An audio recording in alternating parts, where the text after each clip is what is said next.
I have one job, and it's a pretty simple job. I come in the morning, and we look at the news, and I write jokes about it. And then I make a couple of faces and like a noise, like a and then it's just cha-ching, and I'm out the door. But I didn't do my job today. So I apologize. I got nothing for you in terms of like jokes and sounds because of what happened in South Carolina. And maybe if I wasn't nearing the end of the run or this wasn't such a common occurrence, maybe I could have pulled out of the spiral, but I didn't. And so I honestly have nothing.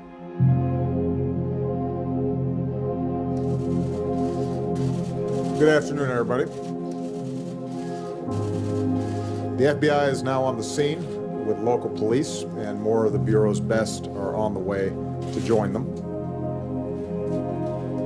Any shooting involving multiple victims is a tragedy. There is something particularly heartbreaking about the death happening in a place in which we seek solace, we seek peace, in a place of worship. I'm outside the Emanuel Church. We do know that several people have been shot. Not sure how many, it is unconfirmed. He came into that church and started firing, and he is on the loose.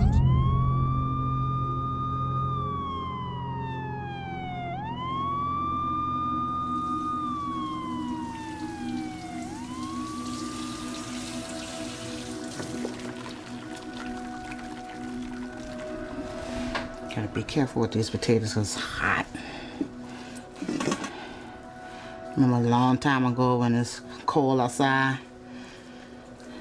and you have to walk to school? Mm-hmm. Your mom used to put potatoes in your clothes to keep you warm. Oh, you remember that? Yeah. That was one way to keep you warm.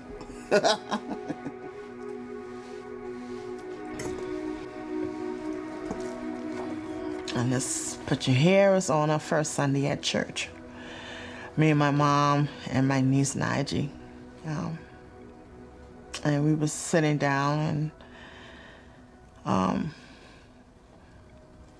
my niece was like, come on, let's take a picture.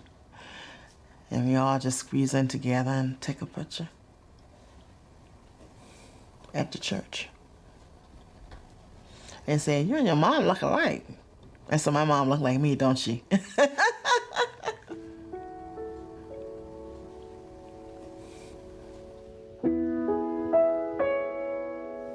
Oh, Mother Emanuel Church. I'm thinking it's about the oldest church there is in Charleston. A lot of African American goes there. It's like a home away from home that they can come and praise God. And I was in the choir, the Claire Washington Choir. I sang a few lead songs.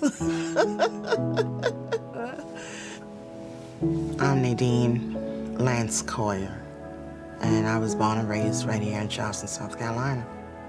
I'm the baby of 5 kids. I'm the last of the crop. The last of the crop. My mother's name is Ethel W. Lance. The W stands for Washington. She's one of those kind that she wasn't the best cook in the world. We didn't have the best of everything, but she made sure we wasn't lacking for anything. And I'm grateful for that. Grateful for that. My mom was going at Mother Emanuel for as long as I can remember. And might have say over 50-something years, might have been longer than that. She attended that church.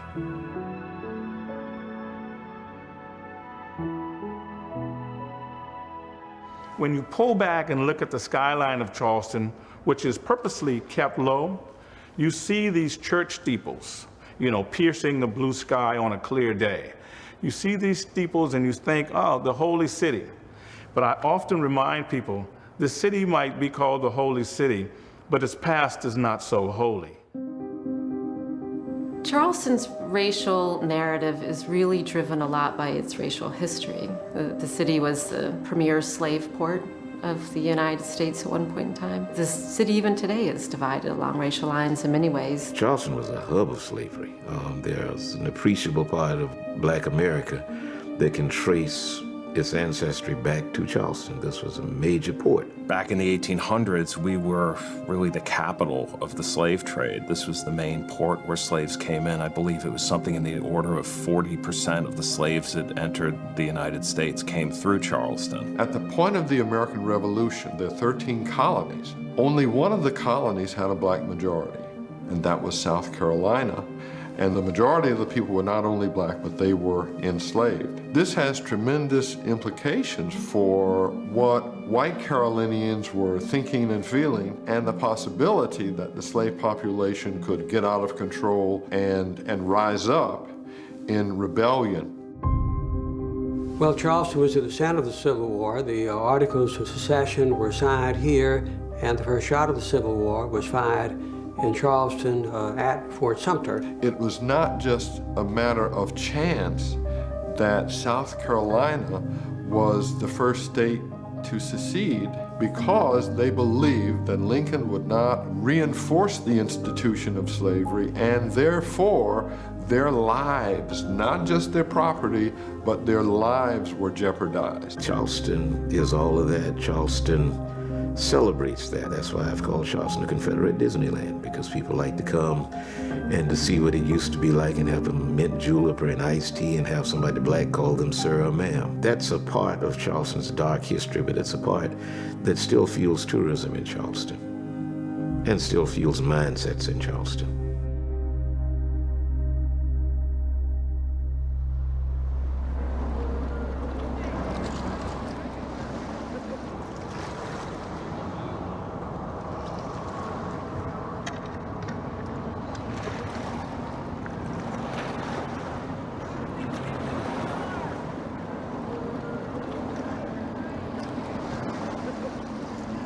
I remember on the corner of King and Romney Street used to be a store named Piggly Wiggly. And it was on a Sunday because they were closed. It was during the fall season because the leaves were all over the ground. These great big leaves. I used to like to go around by the parking lot and kick the leaves up and kind of search for money, because people get change in the bags and for some reason they drop them on the ground. This particular Sunday, I heard somebody call my name. I turned around and looked and didn't see anybody. Then I kept kicking the leaves up, and I heard my name again, and I turned around real fast because I thought maybe one of my friends who I played with playing a joke on me. Didn't see anybody. So I turned back around. When I turned back around, third time, the Lord said, "You're gonna be a preacher." And I was like, "What? Not me." And I took off and I ran home to my grandmama. First time I heard the Lord's voice. And I told her what happened. She said, "Oh, we're gonna have a preacher in the family." I said, "No, grandmama, not me, I'm not preaching. I don't know who God talked to, but he's not talking to me, I'm not preaching." And from that day on, that's all I could hear. That same little whisper in my ears. Every day, every day, every day, that I was gonna be a preacher. The black church in the South really proliferates after the Civil War and emancipation, the coming of freedom, and black people wanted to establish their own churches as evidence of their freedom and ability to control their own affairs. For many black people, the Christian faith began to be that thing that allowed them to stand and to go about week after week after week of the abuse, of the oppression that they undertook. They could worship God without feeling any kind of tension or anything, that they could be their authentic self. When you're raised up in the church, it's where you go to get renewed. It's where you go when you need something that's going to make what's going around you make sense. The church was that space where the black community had a sense of ownership. Through the preacher, they could vicariously experience hope for their own ascension within American culture one day. The church begins as an effort to promote not only religious liberation, but also social justice. So the AME Church was an anti-slavery church. Mother Emmanuel is the oldest AME church in the South. When you talk about Mother Emanuel, it is seen as the icon for the African Methodist Episcopal Church. And it was the first freestanding black church in the South. And so from its beginning, it was a church that was overcoming discrimination. Mother Emanuel was so important for a host of reasons. Historically, that was the Church of Denmark Vesey, who was a free black who had the courage to seek to start a slave revolt. Denmark Vesey was an enslaved man who purchased his freedom when he won a lottery. He was implicated in a conspiracy to overthrow and kill whites and flee, with a plan to flee with his followers to Haiti. Of course, they got caught, they were executed very publicly.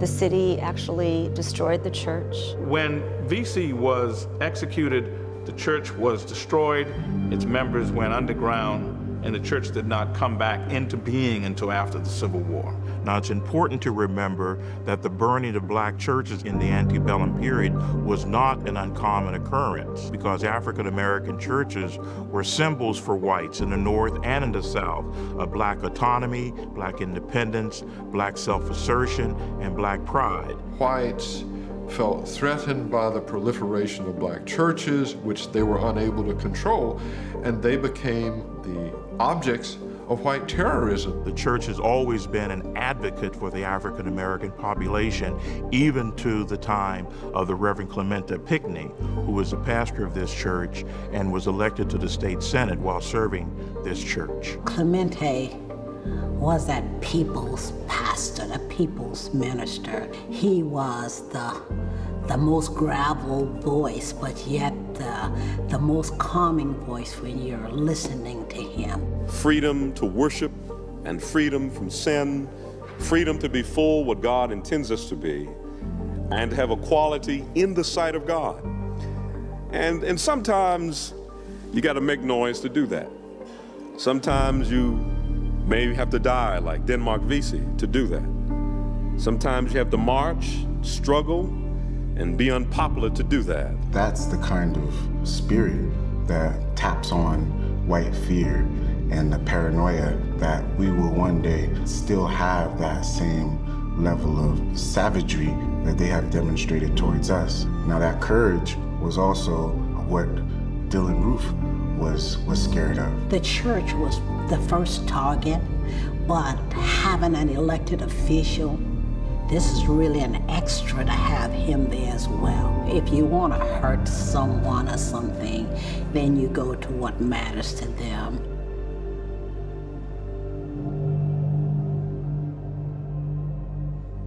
The night of the shooting, me and my husband went out and had dinner that night. So me and my husband got home, my phone rang. My sister called me first. She said, "Nadine, you talked to Mom today?" I said, "I talked to her earlier." She said, "Well, I just heard that it was a shooting at the church." I said, "What church?" She said, "Mama Church." I said, "Mama Church?" And during that time I was talking to her on the phone, my girlfriend was texting me, "Nadine, please call me, it's an emergency." So when we got down there, they had the street blocked off. Before my husband could have stopped, I was already out the car, about to run to the church. And the police grabbed me. He said, "Ma'am, I can't let you go back there." I said, "Sir, you don't understand, my mom is in there." All this time I'm thinking that, okay, she's been shot in the leg or arm or something. So me and my husband went to the hospital. When we got there, they had the hospital blocked off, not thinking how serious this stuff was. So it was about 3 or 4 hours went past. They were flashing, talking about who was dead. Now here my niece called me back and she said, "Auntie, the coroner asked me to describe Granny." So I said, okay, I ain't hear my mom name yet, so I'm thinking, okay, I still got a chance. I still got a chance. So the police came down. We was asking the police who came to the hospital. I said, blah, blah, blah. They wouldn't let us know nothing. Their mouth was sealed. They was not doing any talking about nothing. So when my brother and my sister them came, I said, hey, I'm going to the Embassy Suite Hotel. I said, I've been around here long enough. So me and my husband got back in the car. As we were going down Calhoun Street, that's when my phone rang again. My niece calling me back, Najee. She said, Auntie, where are you? I said, I'm in the car coming to the Embassy Suite Hotel. She said, who's driving? I said, baby's driving. That's my husband. She said, Auntie. I said, what, Najee? She broke down and cried. She said, Granny is gone. I started screaming. I said, no, she's not. I said, I'm on my way. I'll be there in a second. So we got there. Everybody who was already there already left.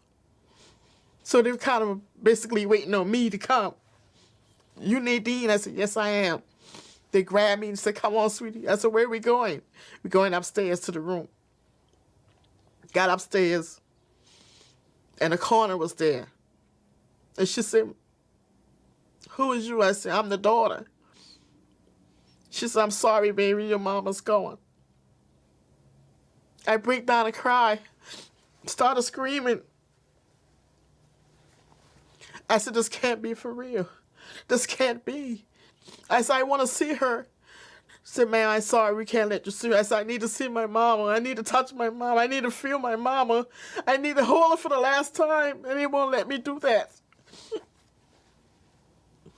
So after we left there, I got on the phone. My phone kept ringing. My friends was calling me, Nadine, I heard. I said, yeah, my mama's gone. My best friend is gone. Everything I had in the world is gone. And then I got home. I couldn't sleep.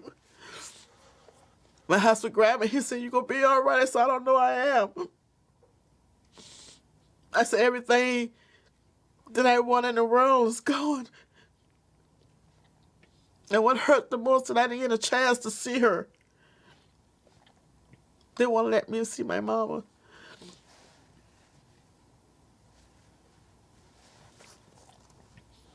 And the last time I saw her, she was in a casket.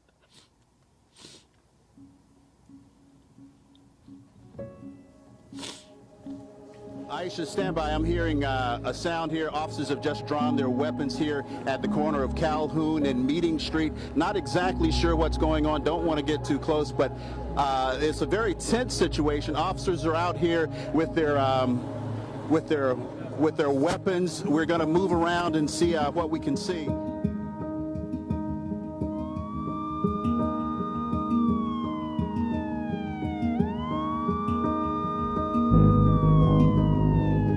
Immediately jumped on the phone and called my sister Nadine. I said, Nadine, did you hear anything? Something's going on at the church.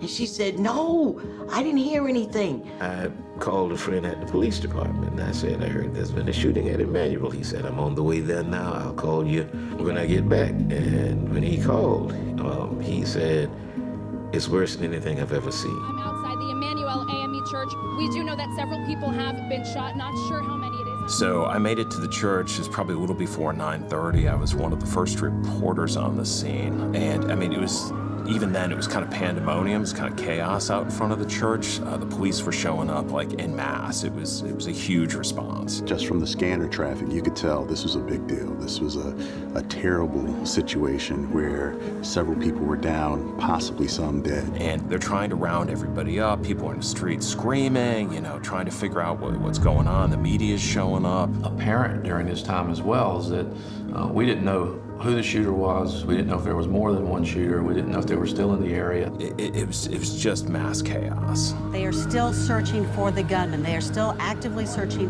for the gunman. He came into that church and started firing, and he is on the loose. So I was home. It was a hot summer night. It was a little after 9, and I got a call from the chief of police. We work closely together, but if he called me, that hour of the night, it was something serious.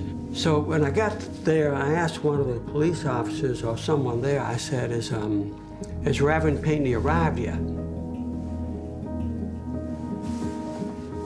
And they said, no, Mayor Riley, Reverend Pinckney was in there.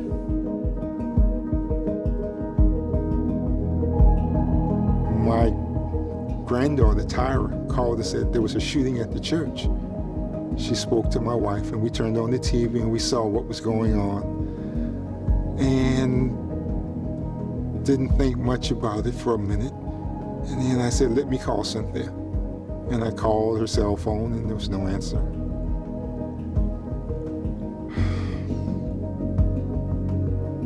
There is also the coroner. The coroner's office has arrived on the scene. There was a shooting here inside of the church. We don't know precisely how many victims at this time. We are not being told the names of those who were wounded. Even though we didn't have all of the information about what had happened, it started to become apparently clear, especially when the coroner pulls up. And generally, when you have like a homicide scene, I've covered a lot of crime scenes over the years, you'll have a deputy coroner, or maybe the coroner shows up to survey the scene. And here, everyone in that office, every single deputy coroner piled out of that van. I'd never seen everyone show up before, so you knew it was, whatever was inside that church was awful.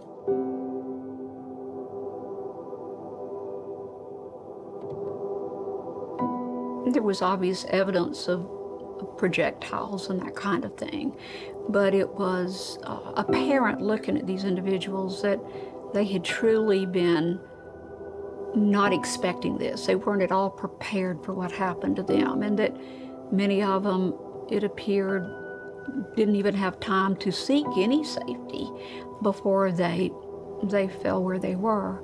Some apparently tried to hide under tables. Others, it's difficult to tell when they collapsed, whether they sort of collapsed in a way that they just sort of landed partially under tables. All died right on the scene and likely quickly.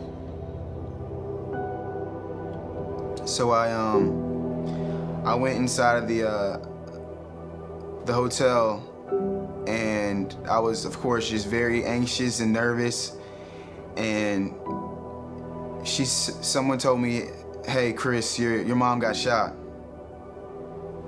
And when they said that to me, I was thinking, okay, well, she may have gotten shot, but she surely isn't. You know, something terrible couldn't be happening to her. And at that moment, at 11:15:30, all they knew was that their loved one had been in the church and there was a shooter. Chief Mullen is a police officer in charge, gave the report that said we had the shooter and we have 9 fatalities. As the investigation continued, we were able to determine that there were 8 deceased individuals inside of the church. 2 individuals were transported to MUSC. One of them has died. So at this point, we have 9 victims in this. Now we'll be able to tell this community, hold on, hold on. The God's not changing hands. That I had an opportunity to just sit down and be alone with my own emotions, to think about it. Before then, I could push aside emotions and just do my job. I didn't have to think about Senator Pinckney and what may have happened to him, because right now we don't know. And in that moment, I don't know is my friend, because if I don't know, I don't have to give in to emotions. I don't have to be sad right now. I don't have to acknowledge what the families at home were acknowledging and coming to grips with, that they never see their friends, they never see their loved ones again. So I loved I don't know. I loved being able to say, I don't know exactly what happened. Because at that point, not knowing was better than knowing.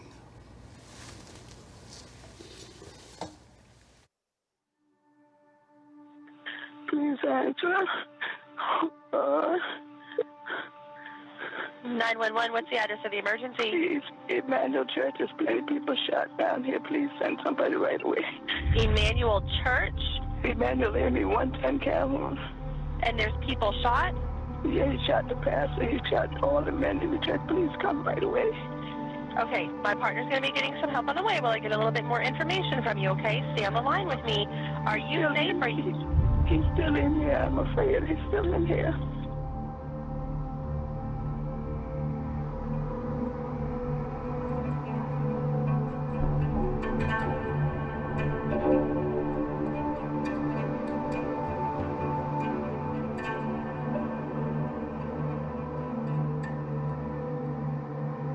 Tawanda just came back home from school. As we was driving, he said, "Mom, we having Bible study?"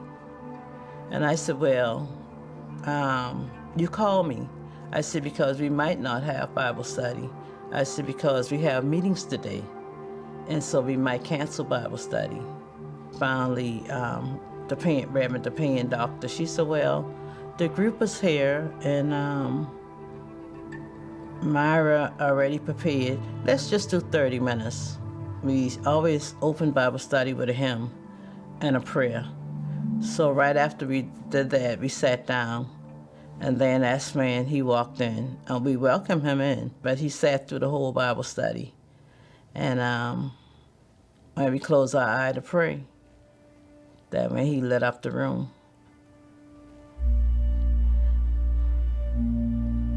When I heard the shots fired, it sounded like a transformer blew.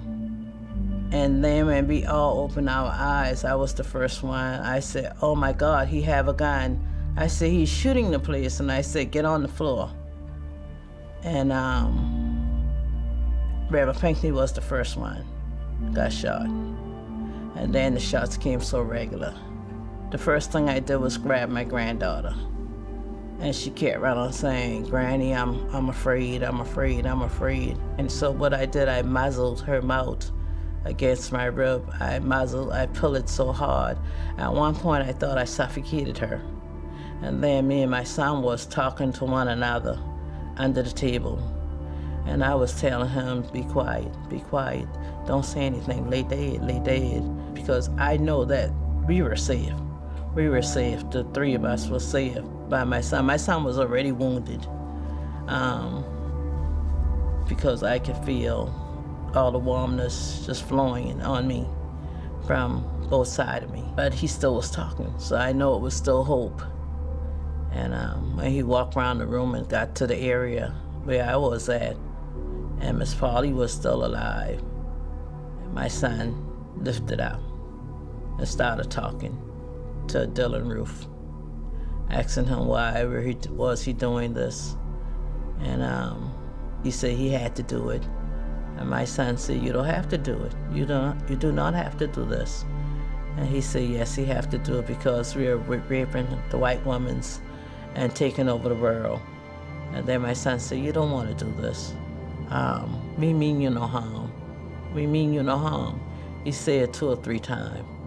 And then laying there, he opened fire on my son. I felt every shot. My leg was stinging. Up and down my leg was stinging. But I couldn't move because I know if I move, I would give my granddaughter up. When he walked out the door, I came from under the table and tried to help my son. And he just kept right on hollering for my Aunt Susie. "Where's Aunt Susie? Where's Aunt Susie?" And he said, "I have to get to Aunt Susie." So he started like he was swimming across the floor. And when he reached Aunt Susie, well, while he was swimming across the floor, I said, "Tomas, I love you." And he said, "Mom, I love you too."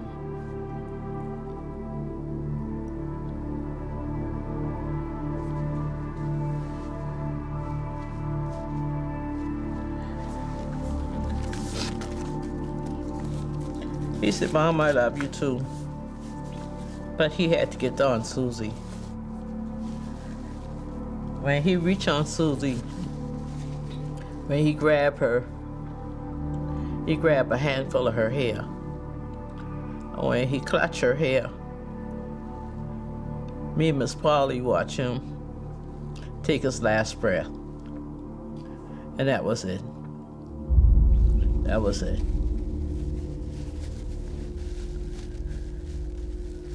Bear with me, okay? How many shots has he fired? I don't know. There's so many. And where are the weapons now? He's got it in his hand. He's reloading. He's reloading? What's going on, Miss Polly? I could see his Timberland boots coming. He had on some dirty Timberland boots. And I was looking at his boots at first. What he had a laser on the gun. So it would show him the people under the table.